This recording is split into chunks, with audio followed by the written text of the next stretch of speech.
Hi, I'm Erin MacDonald, the French Newfie. Today I'm going to make a quinoa burger, and I know what you're thinking. It's not meat, it's not your hamburger, but these days people are health conscious, and I know I am, and I want to start incorporating more vegetables into my nights and grains instead of eating meat and fish and protein, that type of protein every night of the week. So quinoa is high in protein and low in carbs. And it's also a great alternative, let's say if you have a vegetarian coming over for dinner. These days, you're more than likely gonna have a vegetarian out of the group if you have 5 or 6 people coming over. And this is a great way that you can accommodate them.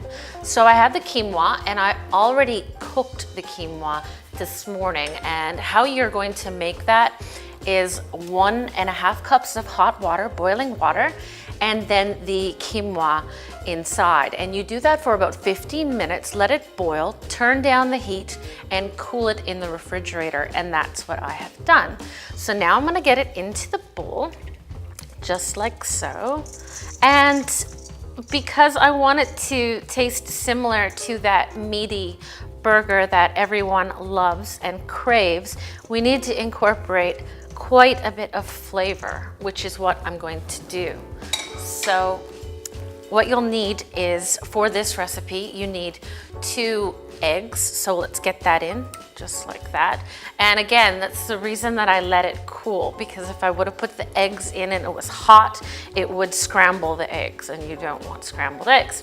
So Parmesan cheese, and again, it's gonna make it really nice and buttery and flavorful, and that's what we're after. I have about 5 tablespoons of Parmesan cheese into the mixture. And now we need some more binder, so we're gonna add some breadcrumbs, and I just have plain breadcrumbs. If you wanna use Italian breadcrumbs or seasoned, fill your boots, but I just have the plain, so in there. Of course, we're gonna need salt, so lots of salt. I say lots, I mean at least 1.5 tablespoons of flaky salt. And then I'm gonna add some white pepper, and I like to use black pepper or white pepper. For this recipe, I want it to be a little spicier. White pepper is spicier, so that's what I'm gonna use. So a good pinch of that, which would be about 1/2 teaspoon. And then some nice coriander, ground coriander, and I like that in the burger as well. So again, another 1/2 teaspoon. And as always, if you want to use a teaspoon to measure, feel free, have at her. And cumin, again, another 1/2 teaspoon. Get that in. Lots and lots and lots of flavor going into this quinoa burger. It's gonna be delicious. I'm just gonna turn up my heat in the pan, and I have a neutral olive oil, not extra virgin, just regular, and get the flame going. Perfect. And paprika. This is Hungarian smoked paprika. So 1/2 teaspoon of the paprika down like this.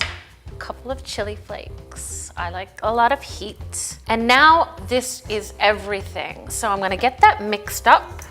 Make sure that you break your eggs, get it all incorporated. Make sure you have all the Parmesan cheese, all that goodness in there. And you can see it is coming together very nicely, starting to stick together, which is what you want, because you need to form it into that familiar shaped patty, of course.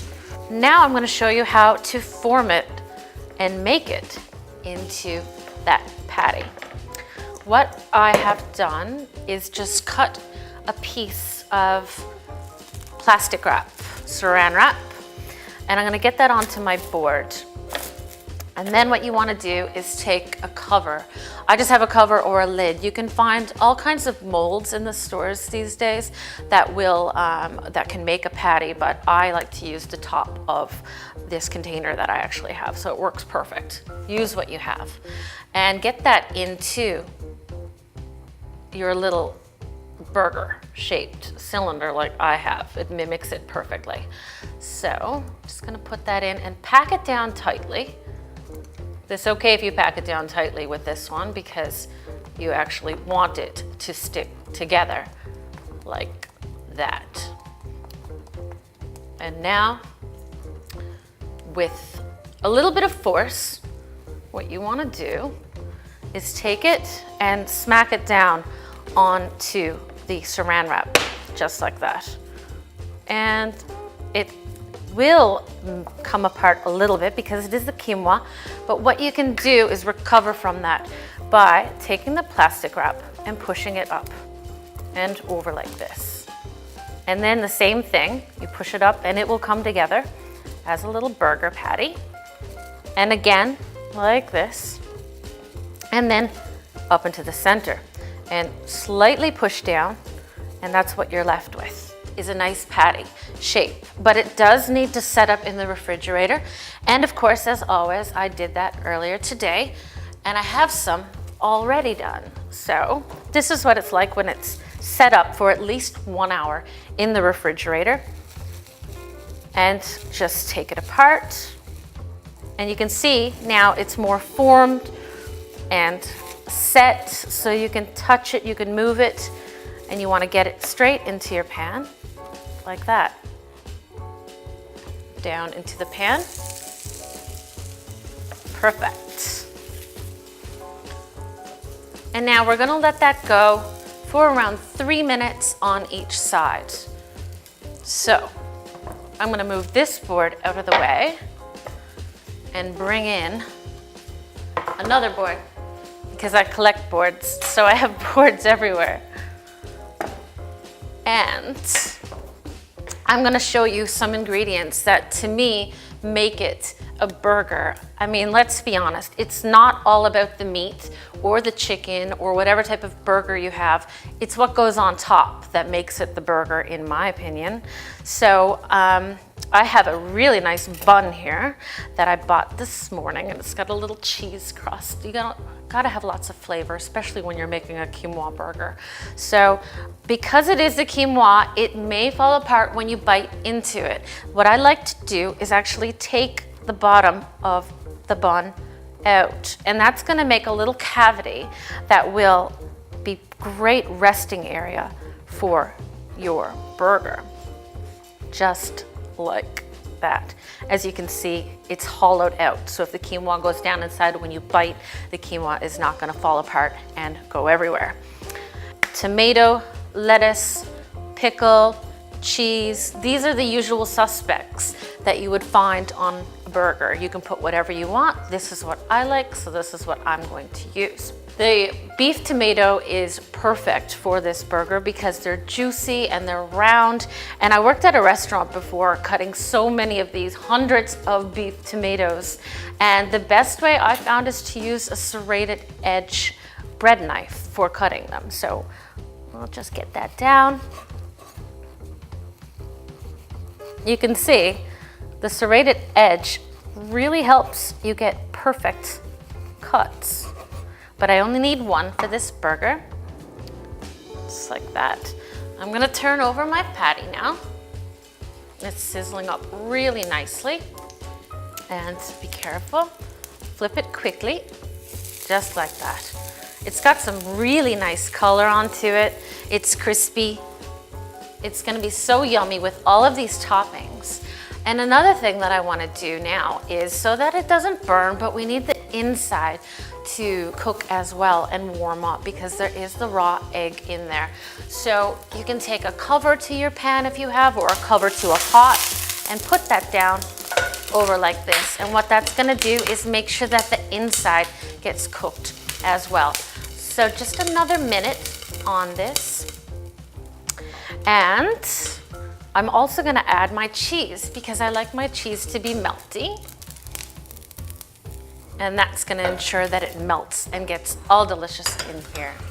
I had one of these last week for my dinner, and I really enjoyed it, and I hope that you give it a try. You don't have to have meat every single night of the week. I know a lot of people enjoy meat and potatoes, but this is a much, much healthier option. Okay, and like I said, we're gonna put some usual suspects on the burger. And ketchup. I enjoy ketchup on my burger. I know a lot of people do as well. I have an organic ketchup, which is nice. We're going with a healthy mode today, so, you know, why not make it healthy? organic ketchup. I'm gonna put some on the top and as well as the bottom. You want lots of sauce to soak up into that bun, just like this. And for me as well, I enjoy mustard. If you don't enjoy mustard, just leave it off. Some people put mayonnaise as well, or barbecue sauce, depends on what you're in the mood for. On the bottom, like this. And so now that's been going for about 3 or 4 minutes on either side. The cheese is melted. I'm just gonna turn off the burner and assemble my quinoa burger. First goes down the patty, and we're gonna put it right down, like I said, there you go. And see, it will start to come apart, and that's gonna happen, especially when you bite into it, and that's why it's important to get it down into that little hole that I made. And then I'm gonna put some pickle. I love pickles, vinegary, briny pickles. It kind of reminds me of a Quarter Pounder, which is my favorite burger at McDonald's. Yes, I said it, I like McDonald's. So a nice amount of my pickles. Then I'm gonna put the tomato, and like I said, look at that. The slice is perfect. You should use a serrated edge. You'll always have a perfect cut tomato. And then some nice buttery Bib lettuce on top. And there's another little crevice that I dug out just like that. That is a really pretty burger to me, and there's so much flavor going on in that quinoa from all the spice that we put in earlier. It is so good. You should really try this, and if you have vegetarians coming over, it's a great alternative. You don't have to just serve them salad anymore. I hope you try it. Enjoy.